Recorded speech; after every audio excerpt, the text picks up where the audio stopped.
dream, 'cause I always thought that Dali. Kuya, Tina! Ano dyan? Magkaklase pala tayo? Oo! Tara na!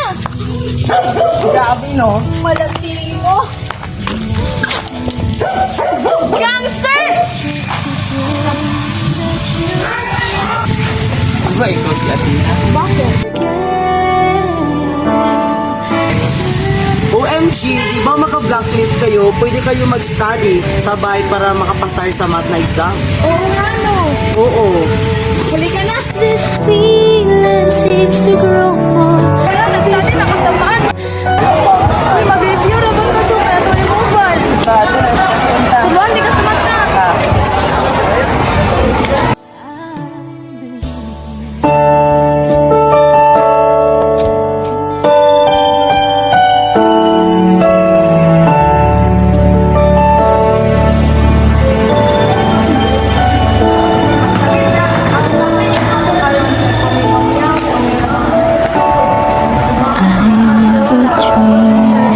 Cause I always thought that dreaming. Today to you everyone, I'm Gianletto Viva Negro, and I'm going to teach you a couple of alternative division.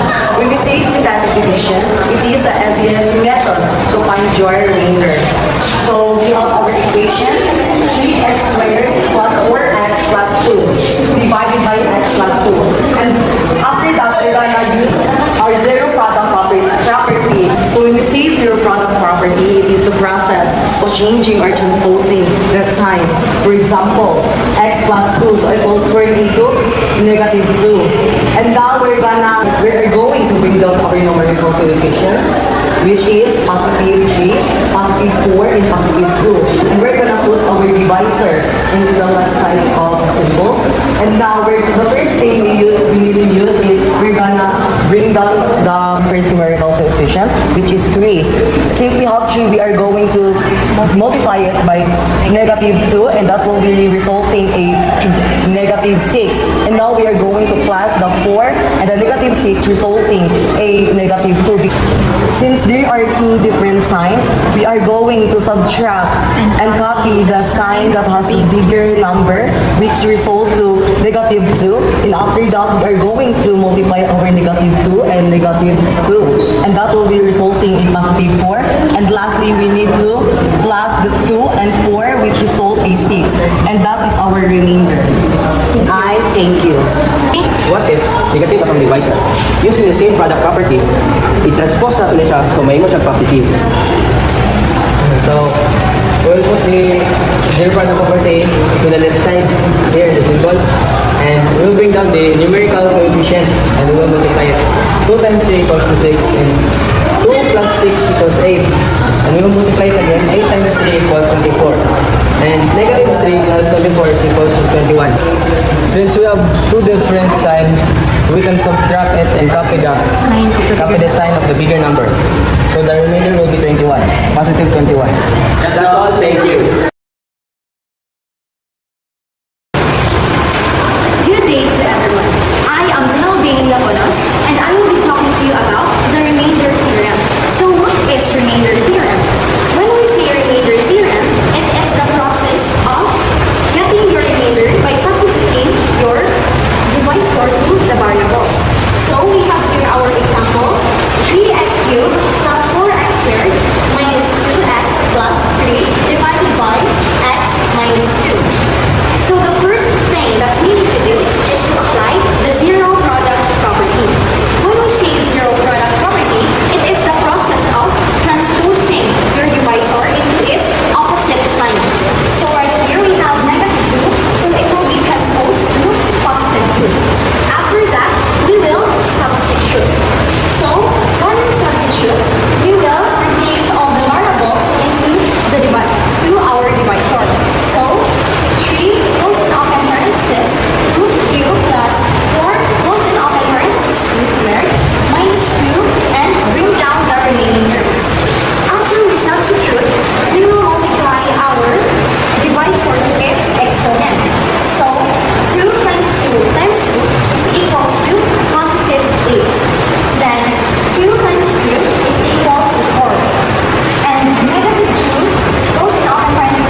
Princess Micaela S. Historio.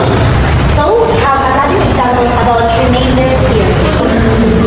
Our given problem is 2x cubed minus 3x squared plus 3x plus 4 divided by x minus 2.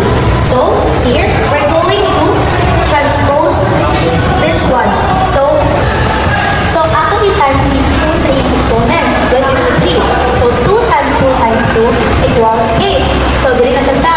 You bring down si negative 3 kung si 2 times siya by 2. So, 2 times 2 equals 4.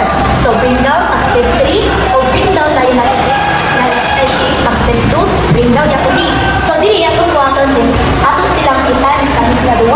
So, 2 times 8 equals 16 and negative 3 times 4 equals negative 12. Tapos, see, positive 3 times 2 equals positive 6. Bring down 4. So, dili na yun atong 8 plus ang mga positive. So, 16 plus 6 plus 4 equals 26. And so, since isa naman atong negative diri, so ato lang din siya i-bring down, which is 26 minus 12, mo din siya atong remainder. Atong remainder is 14. So, that's all. Thank you. Tuod ba? Na ako iingon sa imo ha. Pero nasa ko pangutan na una buang. Unsa man nga pangutana?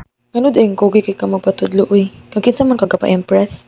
Hay, naaman jud ko yeg sa una pero tinara ko ning kalit na siya pamiyo.